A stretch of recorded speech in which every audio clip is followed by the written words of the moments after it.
The following program, The Russ Belville Show, is intended for responsible adults only. We advocate to the repeal of marijuana prohibition for adults. We discuss the science, culture, and controversy about America's marijuana laws. We do not advocate any illegal activity and encourage all listeners to learn their state and federal marijuana laws. Opinions and claims made by guests and advertisers on The Russ Belville Show are their own, and The Russ Belville Show cannot be held legally responsible for their validity or reliability.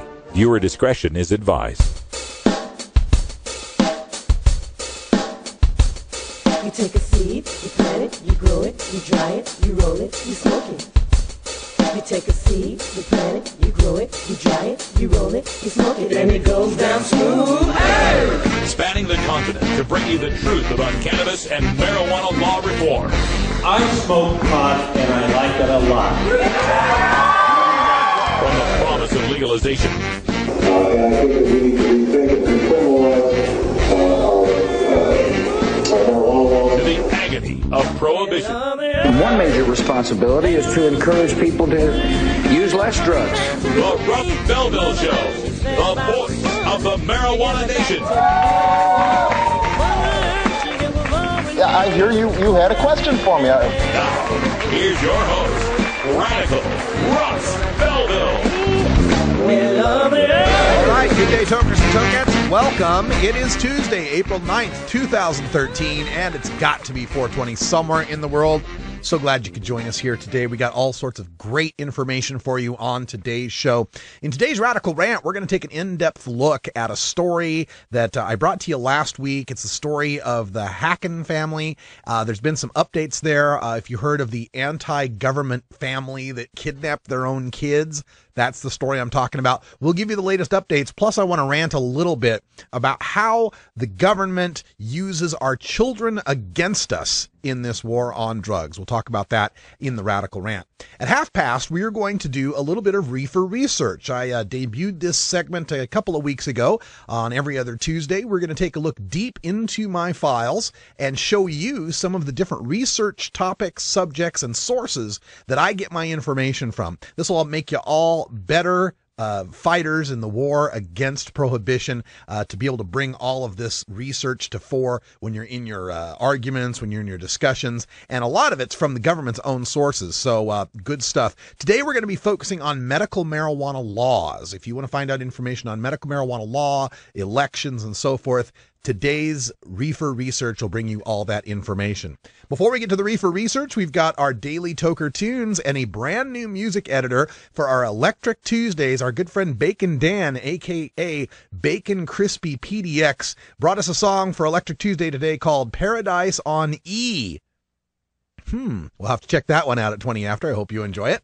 Also in today's show, we're going to go behind the headlines and take a look at the drug testing bills that are still percolating through various state legislatures. Drug testing for welfare, drug testing for unemployment. And I got a little twist in that to show you as well about one particular lawmaker in Georgia and what's happened to him since he supported drug testing people for welfare. But before we get to all of that, we start off our show with the 420 radio news, and we got all sorts of great headlines today. Kentucky's hemp bill is now law.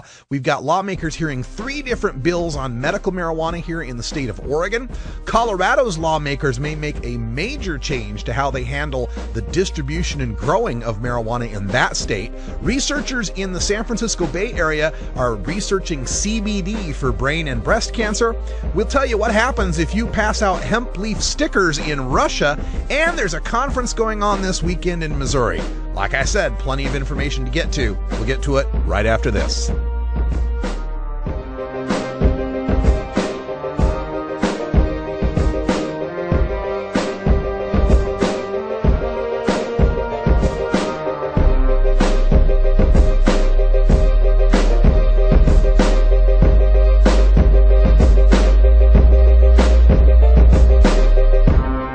You're tuned into the Russ Belville Show, the voice of the marijuana nation. What's happening, funky brothers and soul sisters? This is Big Daddy, and I want you to win a t-shirt courtesy of the Funky Roller Rink at 420radio.org. Just tune into the Funky Roller Rink this week and keep track of all the hip-hop tunes and sample my Funk 3, baby. Music make you move, 'cause you can dig the groove and groove on. Then, the following week, at the start of the show, just tweet at Funky Roller Rink the results of the hip-hop set list in the order they were played. The first 3 skaters with the correct set list will win some free threads, baby. But you gotta watch the show to win. It's the Sample My Funk t-shirt contest this week on the Funky Roller Rink. Check out the Funky Roller Rink blog on 420radio.org for more info. And as always, keep it funky, keep it funky, keep it funky.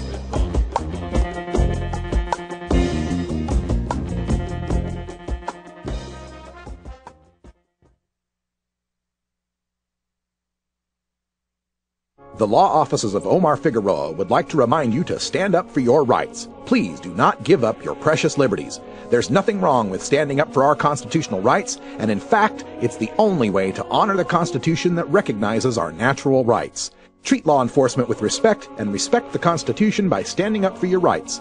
If you are detained or arrested, stand up for your rights by repeating, "I respectfully invoke all my legal and constitutional rights. I do not consent to any search and seizure. I want to remain silent, and I want to speak to my attorney, Omar Figueroa." Omar Figueroa has more than a decade of experience in federal and California courts and graduated from Yale University, Stanford Law School, and Trial Lawyers College. Please contact the law offices of Omar Figueroa at 415-489-0420 or 707-829-0215 or on the web at www.omarfigueroa.com.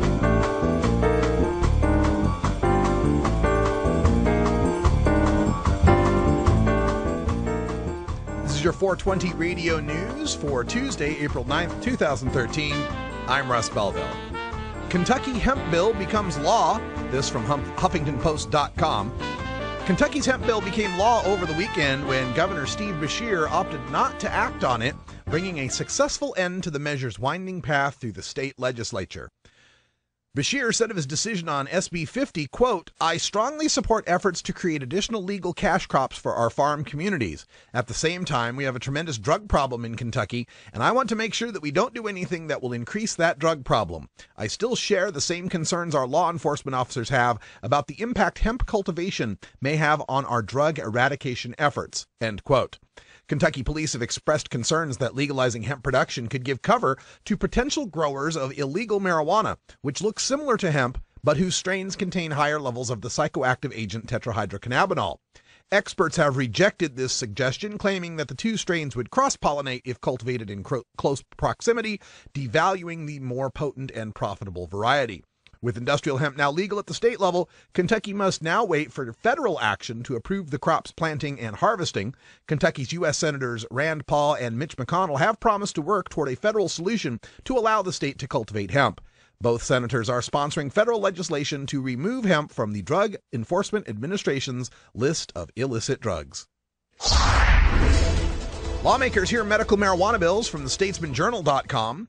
Medical marijuana isn't always easy for patients to get their hands on, so advocates are asking Oregon legislators to make acquiring it safer and simpler. House Bill 3460 would set up medical marijuana facility registration system, authorizing the transfer of the drug to patients. Medical marijuana dispensaries have been raided by law enforcement in the past. The facilities also would have to comply with regulations for pesticides, mold and mildew testing, which supporters say will help ensure the drug isn't contaminated. In recent years, between 150 and 200 facilities have started providing medical marijuana for patients, according to the advocacy group Oregonians for Medical Rights. House Bill 3460 is among 3 marijuana bills in the Health Care Committee on Monday. House Bill 2919 would create a semi-independent agency called the Cannabis Commission to help come up with a strategic plan for the development of a medical marijuana industry. House Bill 3055 would limit the number of marijuana growers to 3 people per location and require that a grow site is located more than 1,000 feet from public or private elementary or secondary schools. And in addition, the legislature is considering bills that would legalize and tax marijuana and allow those with post-traumatic stress disorder to use medical marijuana. Colorado lawmakers may let pot growers and sellers operate independently from the Denver Post. Colorado lawmakers stood the state's current model for marijuana businesses on its head Monday, endorsing a proposal that would allow recreational pot stores and commercial growers to operate independently. Currently, medical marijuana businesses in Colorado are vertically integrated, meaning growers and sellers are part of the same company, and the stores grow most of what they sell. But on Monday, at the final meeting of a legislative committee writing a bill for recreational marijuana rules, lawmakers backed a proposed model where growers and sellers would be separate. They also shrunk what had been a 1-year window where only medical marijuana businesses could apply for recreational pot shop licenses down to 3 months. The result is potentially, since the full legislature must still endorse the proposals, a radical change to the economics of the cannabis industry in Colorado. Bay Area researchers hope to test cancer-fighting marijuana compound in humans, from abcnews.com. More than 5 years ago, researchers at California Pacific Medical Center in San Francisco began focusing their attention on a compound in the marijuana plant called cannabidiol. Sean McAllister, PhD, and colleague Pierre Dupre, PhD, now believe they are ready for human trials, using the compound to treat metastatic cancer. They have developed 2 trial models, one for brain cancer and one for breast cancer. Hemp leaf stickers on cars popularized drugs, according to a Russian court. The Novosibirsk Central District Court has passed a guilty verdict on 7 business people for selling hemp leaf stickers for cars. The watchdog says the concerns of the hemp leaf stickers for the cars are that they promote the use of illegal or psychotropic substances. 6 people were sentenced to a temporary suspension of operation for 10 to 15 days, and one person was fined 40,000 rubles, or approximately $1,200. And this Saturday, Missouri Cannabis Law Reform Conference will be held. Contact Show Me Cannabis for more information. That's your 420 Radio News for Tuesday, April 9th, 2013. I'm Russ Belville. When we come back, we go behind the headlines and take a look at the drug testing for welfare and unemployment bills still running through state legislators in America, plus a look at a legislator in Georgia who got into a little bit of trouble. You're listening to The Russ Belville Show on 420radio.org. We'll be right back after this.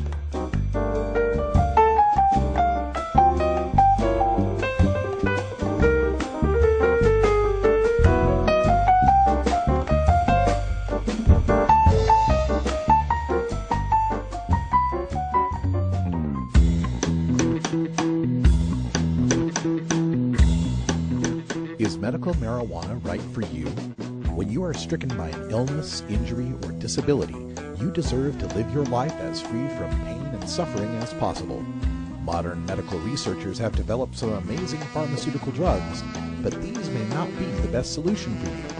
At Alternative Medical Choices, we help collect your medical records history and provide a physician's review and examination to help you qualify for the use of medical marijuana in Oregon and Washington State.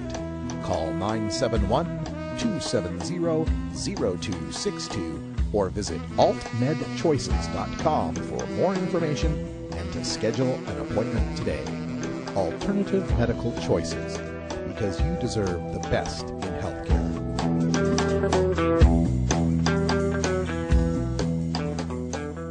Respect the law, but know your rights. And share if you can. Ask me any question, I'm gonna plead the fifth. Unless you asking me if I wanna smoke and spliff, then I'll be coming over. I'm gonna take a lift. You know I leave you feeling like you got a touch of the gift. Yeah, this is Brian the Red, and you're listening to 420radio.org. So get a little irie. All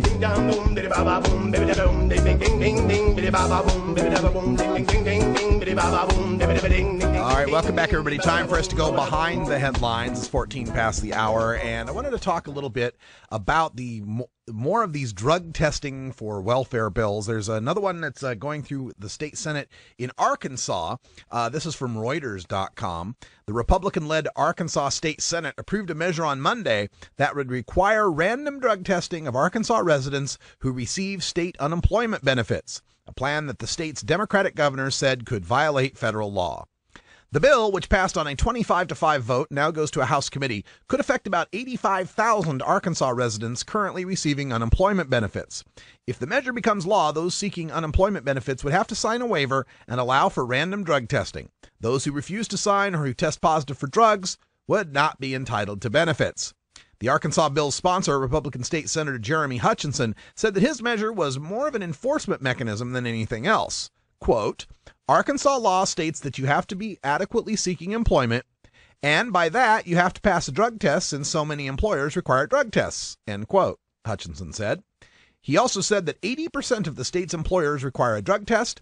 The unemployment testing, Hutchinson said, would cost the state less than $30,000 a year to administer.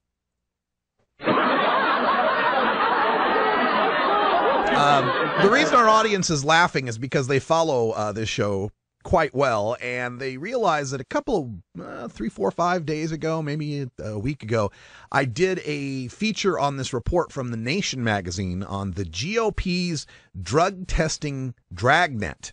So they're claiming in Arkansas that drug testing 85,000 people on unemployment is only going to cost the state $30,000. Yet, when Governor Rick Perry in Texas was proposing to drug test people in Texas for unemployment, the Nation reports that forcing jobless Texans to pee in cups would cost the state $30 million a year. $30 million.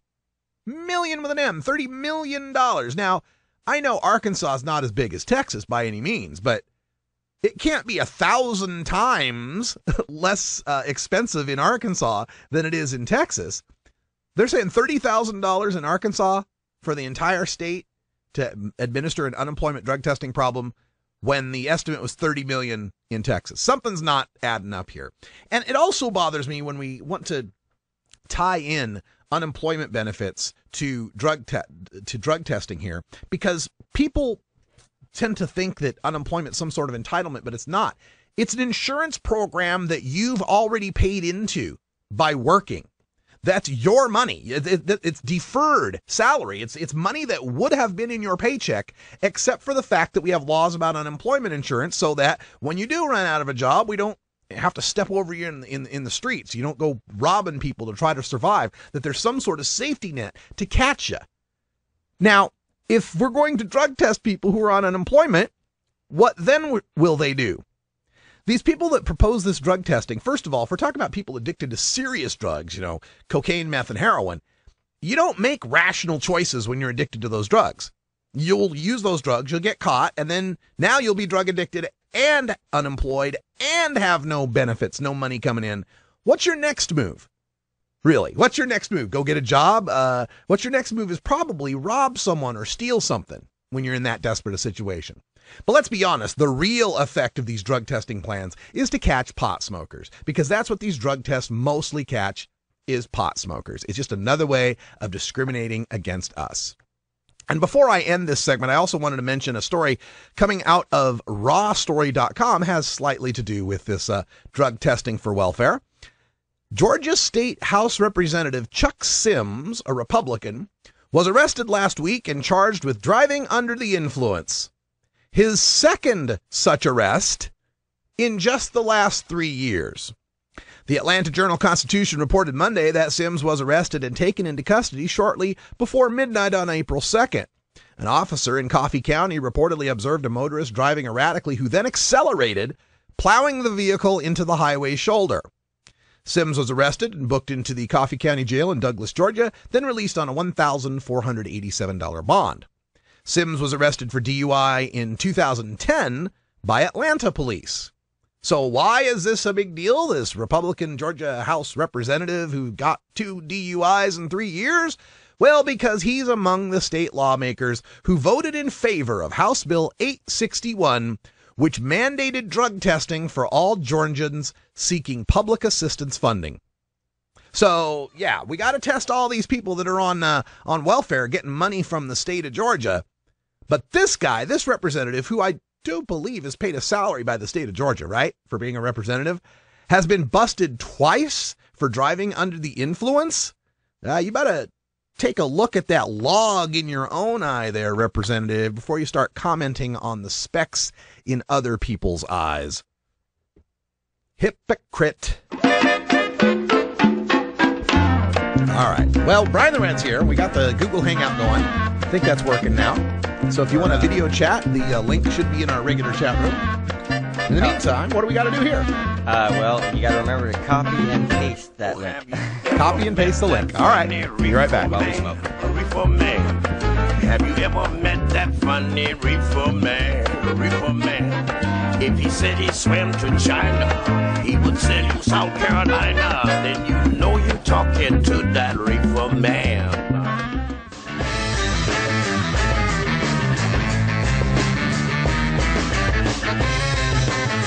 Hey everybody, welcome. It's Danny Danko from High Times Magazine, and I'm here with Mr. Kyle Cushman, and we're talking about integrated pest management.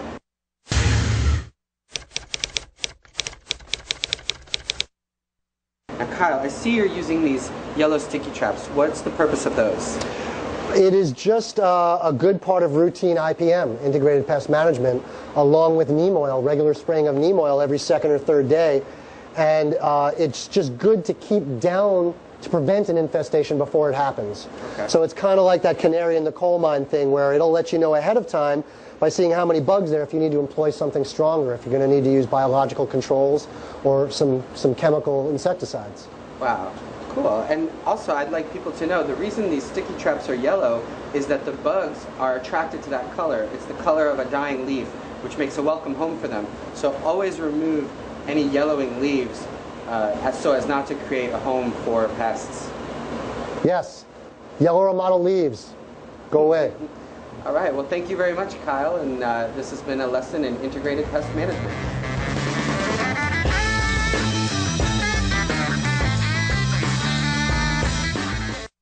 Funky, licious.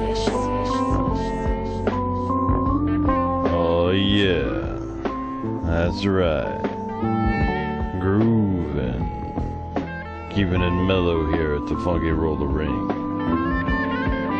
So join me, Big Daddy, every Thursday night. The doors open at 11 Eastern, 8 Pacific, baby.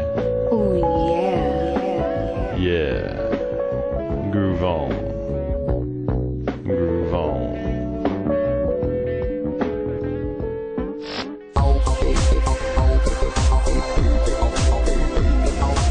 Everyone knows music and marijuana go together, so let's wind up our 20 after break with the Russ Belville Show's Daily Toker Tunes, the best in pod-safe 420 music from around the web.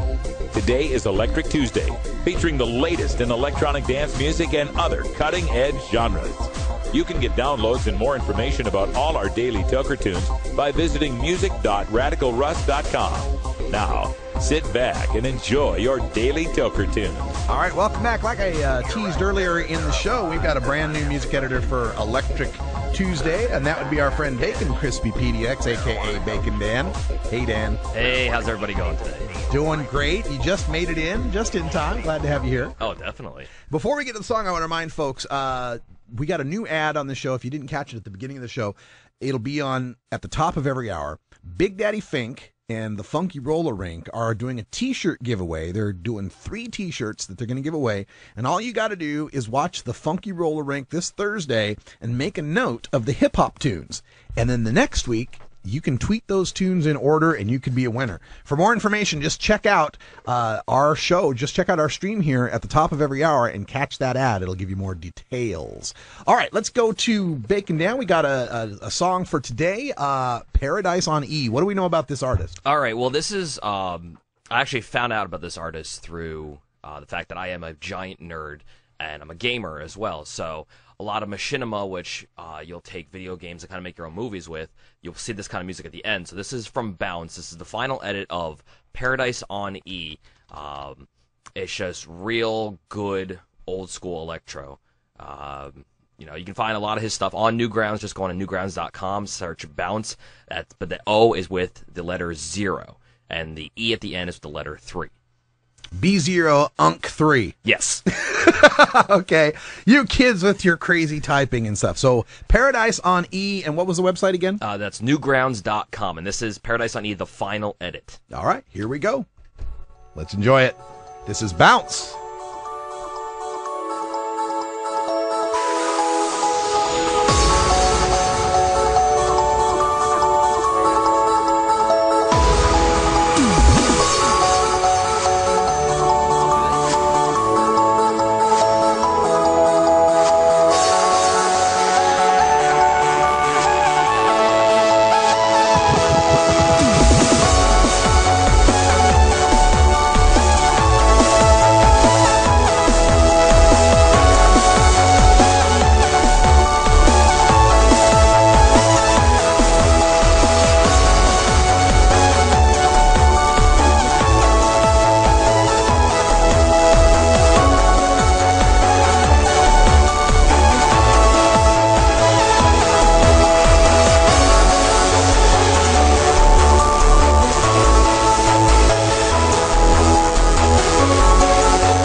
I've been playing rock and roll for a lot of years, and I've done it all.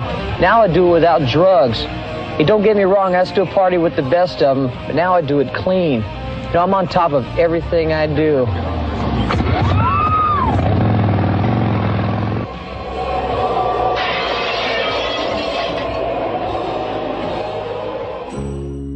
Georgia, Hi, this is Willie Nelson, and I need your help. Alcohol prohibition didn't work in the 20s, and marijuana prohibition isn't working today. It's time we stop arresting law-abiding citizens because they prefer marijuana over alcohol.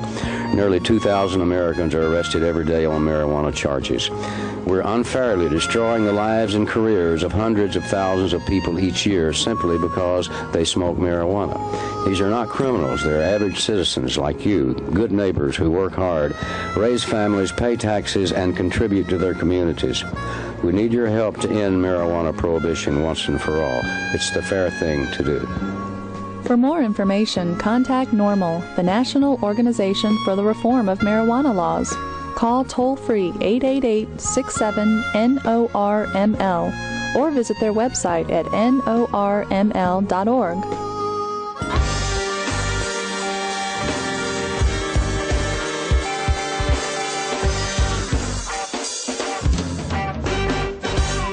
Activism begins with ACT.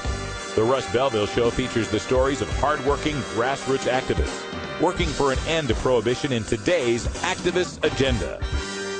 Welcome back, everybody. Half past the hour, and today, as we do on the second and fourth Tuesdays of the month, we got a new segment called Reefer Research with Radical Russ, and we're going to show you some of the tips and tricks that I've acquired over the past 5 years of researching the war on certain American citizens using non-pharmaceutical, non-alcoholic, tobacco-free drugs. So, if you check the webcam, I've got 3 different websites we're going to take a look at today. I've created short URLs for all of them, if that will help you out. And they're all through my Rad Russ shortening service. It's a rad-r.us.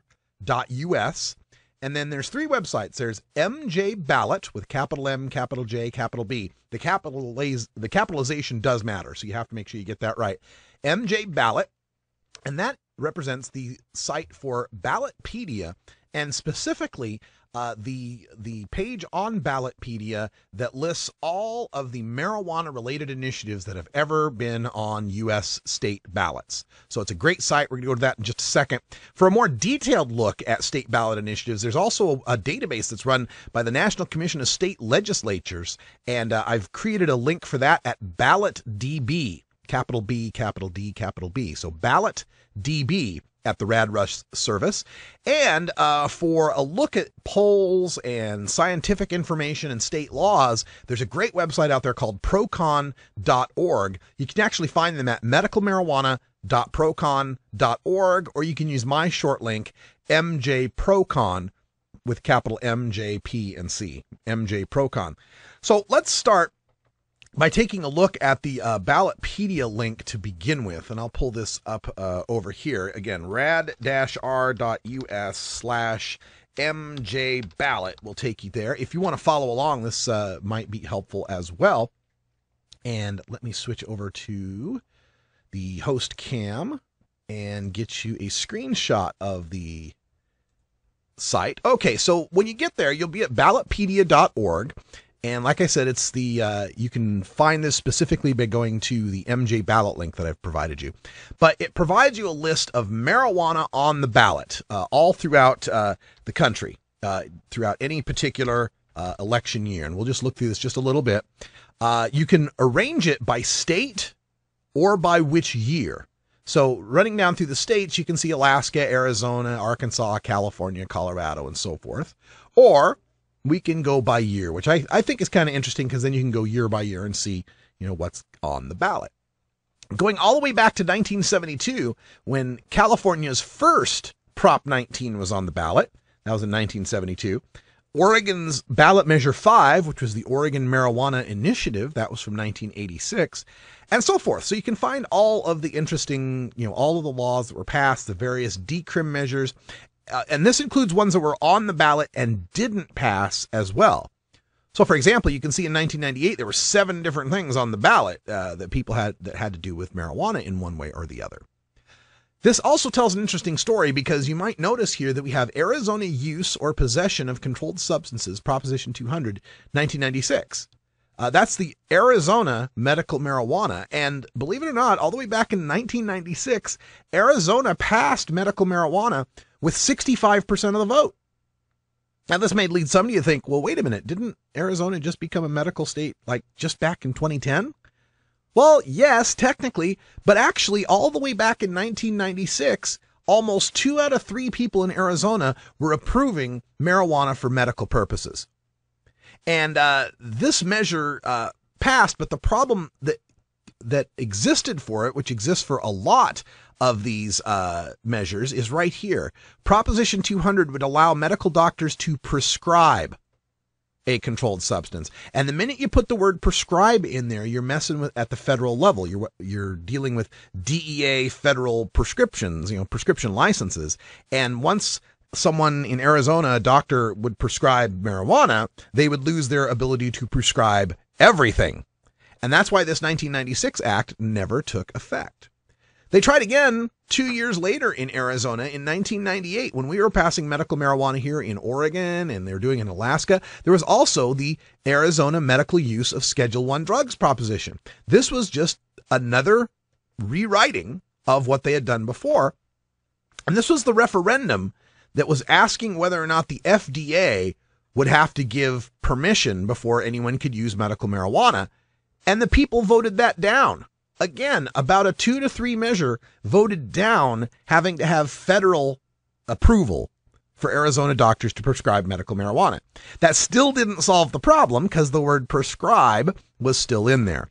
But I think it pretty clearly showed that the people in Arizona all the way back in the late 90s were ready to approve medical marijuana. They didn't finally approve it until 2010.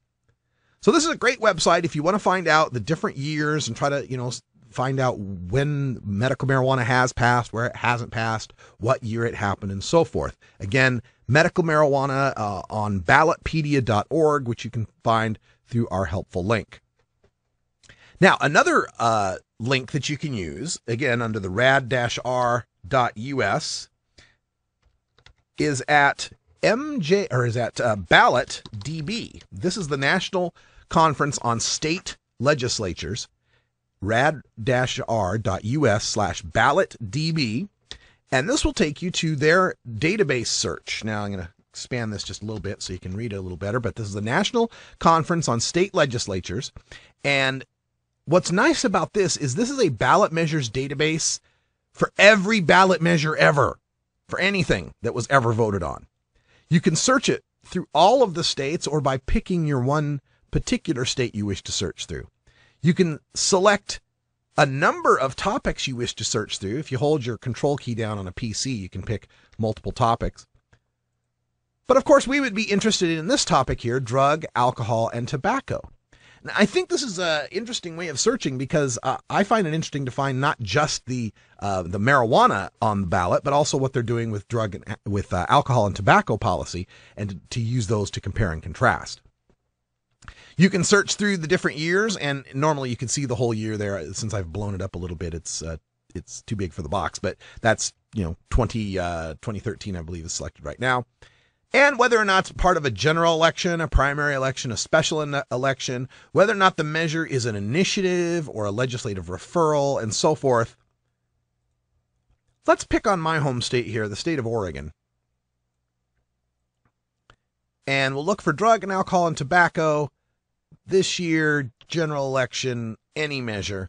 You could also add a text search, if you're looking for a specific word. So if I was looking for just marijuana, I could put that in there. But I'm kind of interested in seeing what's going on with alcohol and tobacco as well. And then submitting that allows you to see what was on the ballot in 2012. And this, of course, would be Measure 80, allowing for personal marijuana use, and that failed. We did get 46.5% of the vote. But there were other bills. Well, no, I guess there wasn't. That was the only initiative on the ballot that year. Let's change that to any measure type, not just initiatives, and see what we did in Oregon as far as passing laws. And I guess that was it. That was the only thing in the 2012 election. Let's expand this to all states. Get a little more information. Here we go. Colorado's Amendment 64 passing with 54.8% of the vote. We have Massachusetts medical use of marijuana passing with 63.3% of the vote. We have Proposition B in Missouri was going to, as a cigarette and other tobacco product taxation, was going to increase taxes on roll your own tobacco, because that's been a kind of a loophole people have getting around higher tobacco taxes, because loose tobacco isn't often taxed the same way cigarettes are. A medical marijuana referendum in Montana, that was the one to keep the bad law they have, which passed with 57% of the vote. North Dakota passed a law against smoking in public places with a 2/3 vote. 2 out of 3 people voted for that. Oregon's Measure 80. Washington's I-502 passed with 55.5% of the vote. And of course, there's a lot of detail in this as far as what the law would include, what the state has to do, what the rules are. Again, this is National Conference on State Legislatures. You can find them at ncsl.org, or you can just go ahead and use the short link that I've given you, BallotDB. And finally, probably the treasure trove of sources for medical marijuana information is at medicalmarijuana.procon.com. You can find this again through rad-r.us/MJProCon. I've made a short link for it, MJProCon. And this site is amazing. First of all, it begins with a summary chart of the 18 states and District of Columbia that have enacted laws to legalize medical marijuana. It shows the year each one passed, how it passed, whether it was a ballot measure or just through the legislature, the fee that exists to get medical marijuana card in that state, what the basic possession limits are for every state, and whether that state will accept the registry cards from other states. This is an amazing chart with all the data you could want. California, Colorado, all the states are listed. And of course, we have Oregon, New Jersey, and Nevada with $200 fees for medical marijuana. So amazing stuff there. Also points out different notes like the residency requirements. 16 of the 18 medical marijuana states will only allow you must be a resident of that state. Only Oregon allows you to have medical marijuana if you're an out-of-state patient. And we don't know yet if Delaware will allow you to have medical marijuana. As far as home cultivation goes, some or all patients and or their caregivers can cultivate in 15 of the 18 states. Home cultivation is not allowed in Connecticut, Delaware, New Jersey, or D.C. And you have to have a special license in New Mexico. And in Arizona, you can only grow if you live 25 miles away from a dispensary. And in Massachusetts, you can only grow until the department figures out how they're going to set up dispensaries. And then you can get a hardship waiver.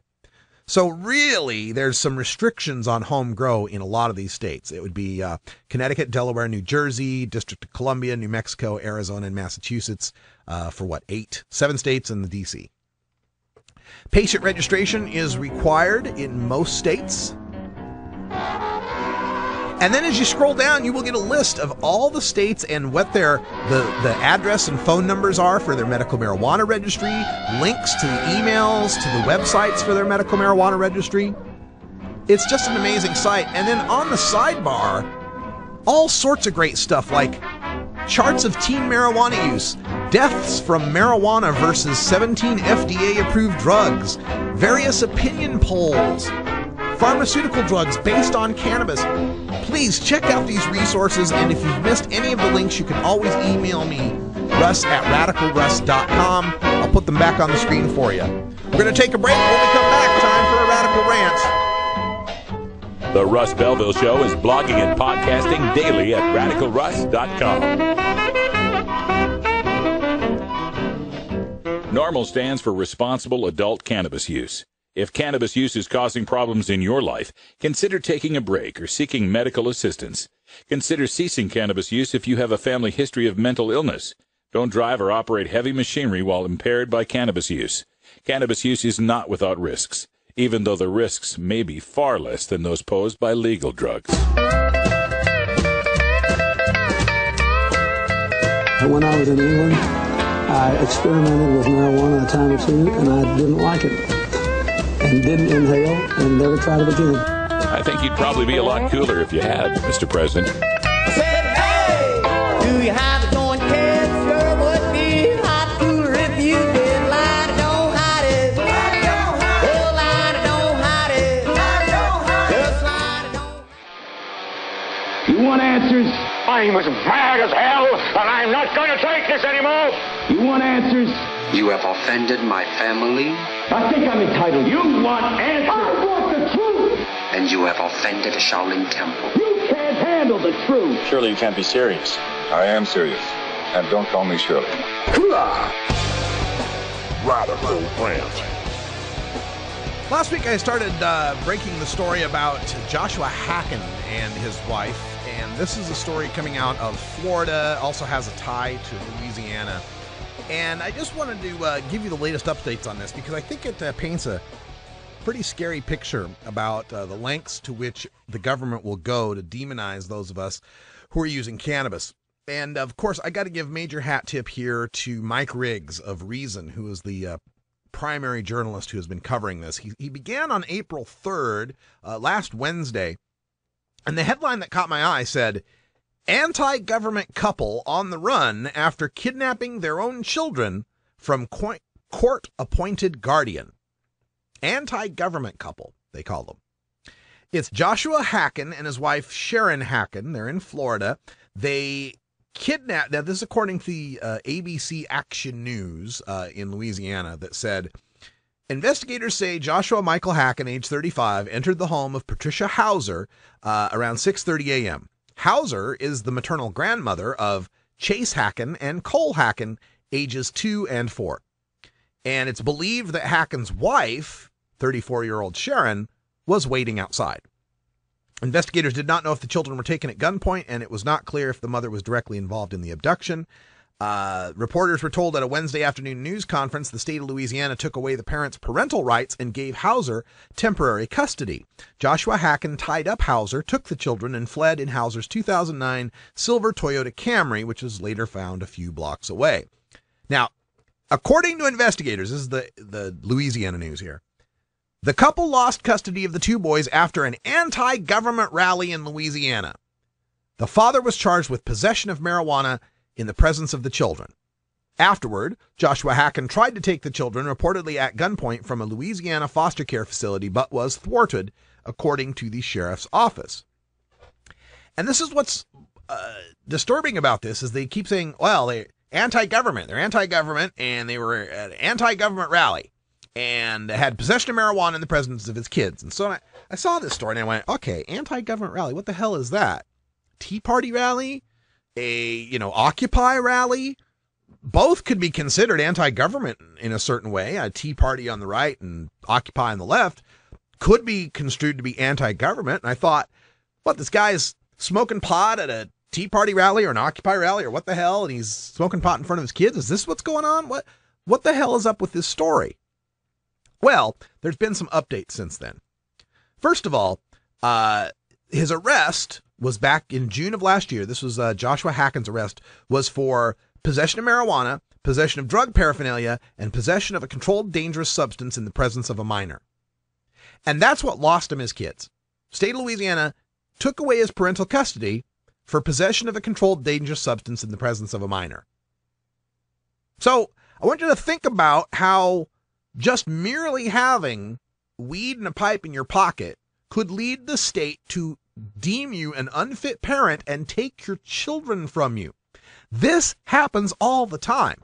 And I'd encourage you tonight, tune into A Different View with Jen and Iva. This is a subject they cover a lot, and I think they're covering it on tonight's show. The use of child protective services to be used as a wedge, as a tool to bust people, to force them to become criminal informants, to force them to plead guilty, take plea agreements they wouldn't otherwise take.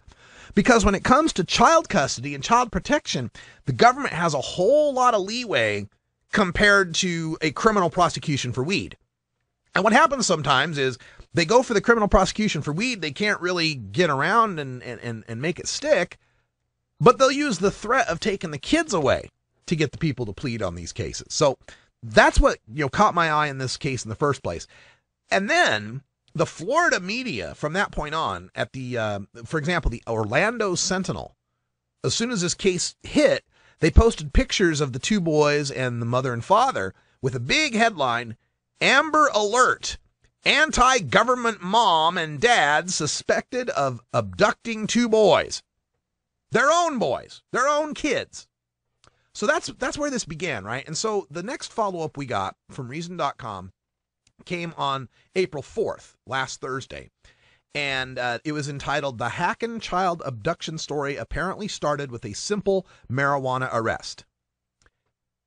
Detective Daniel Sozano, who it turns out is the public information officer for the Slidell Police Department and not the officer who arrested Joshua Hacken, emails Mike Riggs at Reason to say, quote, Mr. Hacken, as far as we know, was not at an anti-government rally. I never made that statement and don't know where that came from. Well, somebody made the statement. They made it fairly plainly because all of the media outlets that covered this on day one kept calling them anti-government, the anti-government couple. Now, indeed, they reiterate he broke in, tied up the grandma with zip ties and took with the kids. Florida law enforcement authorities say the anti-government couple are now on the run with Cole and Chase in tow. Law enforcement agencies in Georgia, Alabama, and Louisiana have all issued child abduction alerts. Now, looking through some of this, I'm trying to find, let me find this detail. They're just recounting the, okay. Mike Riggs writes, while I haven't been able to figure out anything about the anti-government rally Hacken was allegedly attending in Slidell or what happened between June and Wednesday of this week, his and his wife's political beliefs are hardly the danger the law enforcement officials are making them out to be. From the Tampa Bay Times, in February 2012, somebody writing as Sailing Bull posted to the website for Adam versus the Man, a forum about challenging authority, sticking it to the man, and giving the millennial generation a voice. He wrote, quote, my name is Joshua Hacken. I am a father, a registered professional mechanical engineer, and a veteran of the U.S. Air Force. I am absolutely devoted to life, liberty, the rights of the individual, and the Constitution of the United States of America. End quote. Oh, my goodness. Anti-government rhetoric. After saying that he had noticed that, quote, things here in Florida have not added up for quite some time, he concluded, in these crazy times, maintaining open communication lines for ideas, observation, and news is absolutely critical if the good guys are to be successful in surviving to maintain the fight of ideas. And also in the Tampa Bay Times story, they go on to talk about the neighbors talking about, hey, these Hackens are normal folks. Got no problem with our neighbors. They seem to be okay. Although they do have a habit of smoking pot in their driveway. Then maybe they shouldn't do that. But anti-government? Hardly. And this is where we were left up through to the weekend on this story is, basically hearing that it sounds like the government took this guy's kids because they busted him with pot. Then he went to try to get his kids back at the foster home, brought a gun with him. Not a great idea, but, he's been without his kids for a week. And gets turned away at the foster home. And now we get the report. And so the foster home thing, that's like way back in June or July, right? That's way back in middle 2012. So now he's been without his kids for 6 months, at least, maybe more.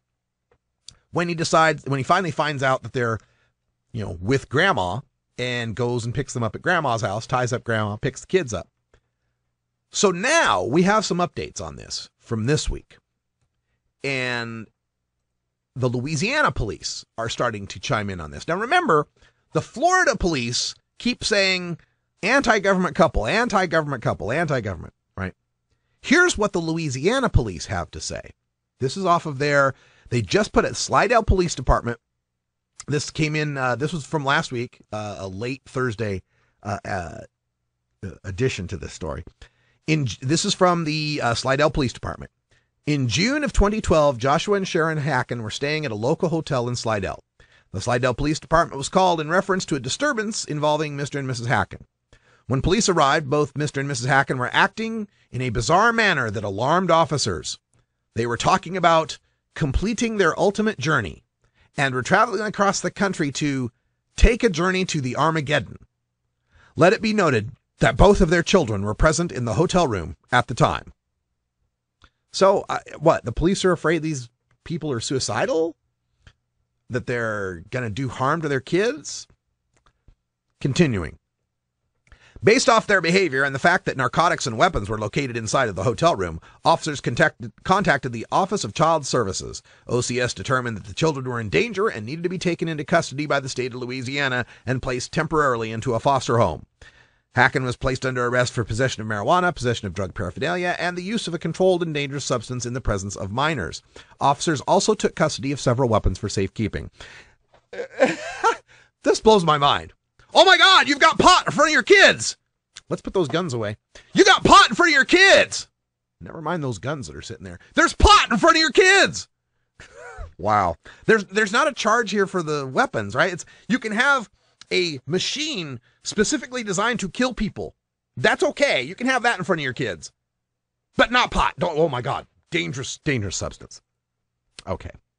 And I'm not saying we should bust people for having guns around their kids. I'm just saying it seems a little weird, doesn't it? Approximately 2 weeks later, this is Slidell Police again. Approximately 2 weeks later, Slidell Police were notified Mr. Hacken had shown up to the foster family home somewhere in Hammond, Louisiana, with a firearm, demanding the return of his children. The foster parents called 911, and Mr. Hacken fled without his children. We heard nothing until yesterday. Slidell Police was contacted by the FBI and the authorities from Florida to inform us about the kidnapping.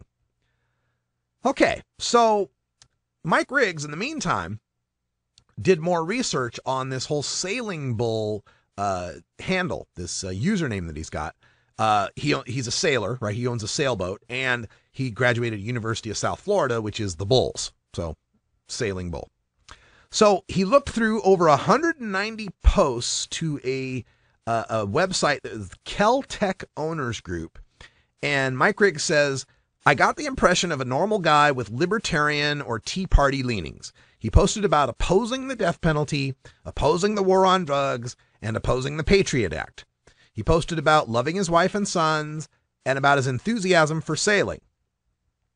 He also liked firearms, and he was building a new grill in his backyard. Oh, terribly dangerous fella.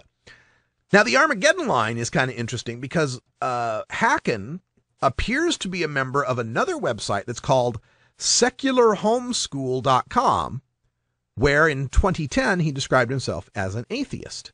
This is what he wrote. This is Hacken's writing, allegedly, on this website. I definitely plan on teaching about different religions to my children when it comes up in the context of other studies like history, social studies, geography, philosophy. Right now we're in the preschool phase, so I've got time. As far as teaching the dogma of any particular religion, I will probably limit my teaching of that in context with what and why people believe and how it has or will affect the actions of people. Personally, I think every religion from Christianity to atheism is a plague. The notion that we can answer questions that we have no knowledge base for is ridiculous.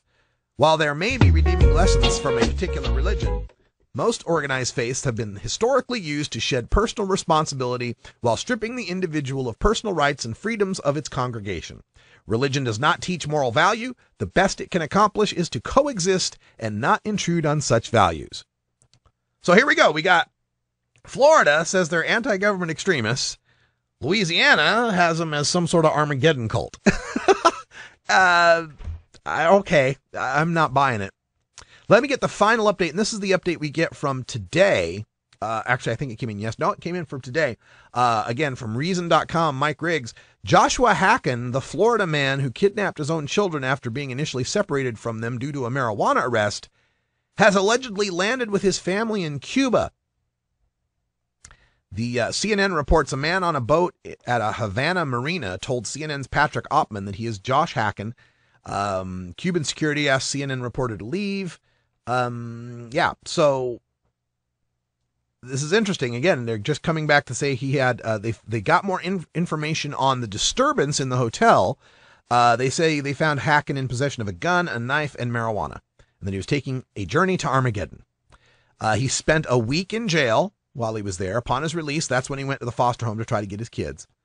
And then fast forward to this week. So 8 months later, 7-8 months later, after being separated from his children, showed up Wednesday morning and took his kids, drove to the nearby Madeira Beach, boarded the family sailboat, and set sail.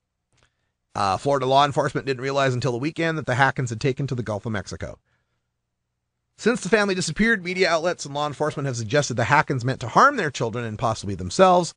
It looks more and more like they simply wanted their children back. I don't agree with what Hacken's doing here. Waving guns at people trying to get your kids back is not the right way to tackle this. But it says something about America when getting busted with a pot pipe and some pot while you have a gun and a knife is enough to take your kids and force you to have to flee to Cuba for freedom. This is the Russ Belville Show. The Russ Belville Show is blogging and podcasting daily at radicalruss.com. That's all the time we got here for Hour 1, but stick with us for Hour 2, Toker Talk Radio. There's a whole bunch of other stories I didn't get to here in Hour 1. Plus, we're hanging out with Bacon Dan and Brian the Red. So for them, I'm Radical Russ. Thanks for joining us. And until next time, take care of each other, Tokers. It goes down smooth.